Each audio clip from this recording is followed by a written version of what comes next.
L'impression 3D change la donne en Afrique du Sud. La construction d'une maison peut être rapide, efficace et rentable, et elle pourrait même combler le retard de plus de 2,5 millions de logements. L'ensemble de cette maison a été assemblé en seulement 8 heures, chaque bloc nécessitant jusqu'à 45 minutes.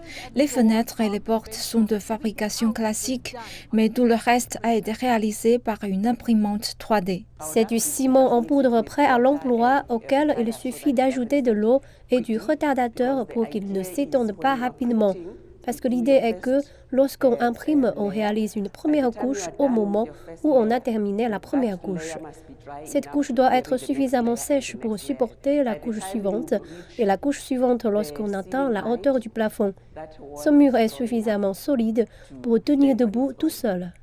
La machine à imprimer a été importée des Pays-Bas pour un coût de 350 000 $ dans le cadre d'un partenariat public-privé dirigé par le ministère de la Science et de l'Innovation. Ce qui est passionnant, c'est que ça va changer la façon dont nous construisons des logements dans ce pays, la vitesse.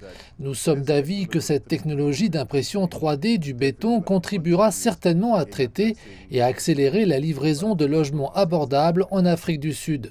Les étudiants en génie civil de l'Université de Johannesburg testent la machine, comprennent ses exigences et la façon de l'utiliser avec succès. La beauté de ce projet réside dans le fait qu'aucun des étudiants qui y ont travaillé n'était auparavant employé. Nous faisons appel à des étudiants de 3e cycle, évidemment sous la supervision d'un ingénieur professionnel. Mais ce sont les étudiants eux-mêmes qui ont construit la maison. Il n'est pas nécessaire d'avoir de l'expérience parce qu'il faut suivre le plan.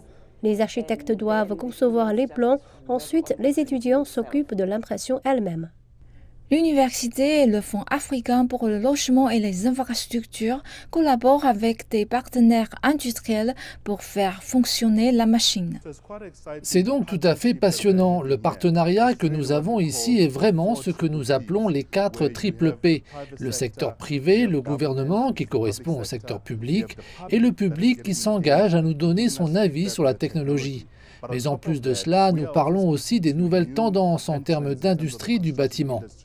Avant le lancement des contrats de construction de nouveaux logements, l'habitation est testée en fonction des normes sud-africaines, notamment en matière de sécurité incendie et de conditions météorologiques défavorables.